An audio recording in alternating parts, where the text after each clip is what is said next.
Assalamualaikum warahmatullahi wabarakatuh. Salam, simple of.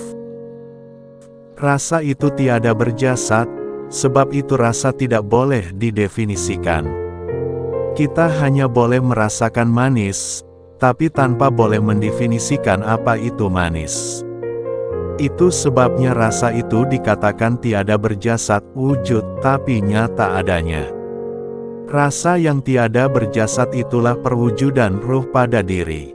Kalau dirasakan sebenarnya keberadaan ruh pada diri, jasad, maka kita boleh merasa. Kalau dikatakan berjasad, ruh itu jasad kadim sedang tubuh kita itu jasad baharu, muhaddas. Apa bukti rasa itu perwujudan ruh? Karena rasa dan ruh sama-sama tidak boleh didefinisikan. Kita tidak boleh menyebutkan bentuk ruh itu seperti apa, warna ruh itu bagaimana, aroma ruh itu seperti apa, ruh kita itu lembut atau kasar, bagian-bagian dari ruh kita itu apa saja, dan ruh pada jasad itu bertempat di mana. Itulah bukti bahwa ruh itu hakikat diri kita yang tidak boleh disebut, Surah Al-Insan ayat 1, tetapi nyata adanya. Rasa yang tiada berjasad itulah perwujudan ruh pada diri.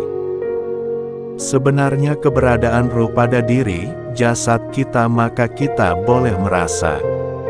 Oleh sebab adanya ruhlah jasad ini boleh melihat, mendengar, berkata-kata, bergerak dan sebagainya. Dengan kesadaran ini, jadi siapa sebenarnya yang sholat ketika kita sholat? Tentu ruh yang sholat. Nama lain ruh adalah Zat Allah. Jadi siapa sebenarnya yang sholat ketika kita sholat? Tentu ruh, Zat Allah, yang sholat. Nama lain ruh adalah Nur Ilahi atau cahaya Tuhan. Jadi siapa sebenarnya yang sholat ketika kita sholat? Tentu ruh, Nur Ilahi, yang sholat.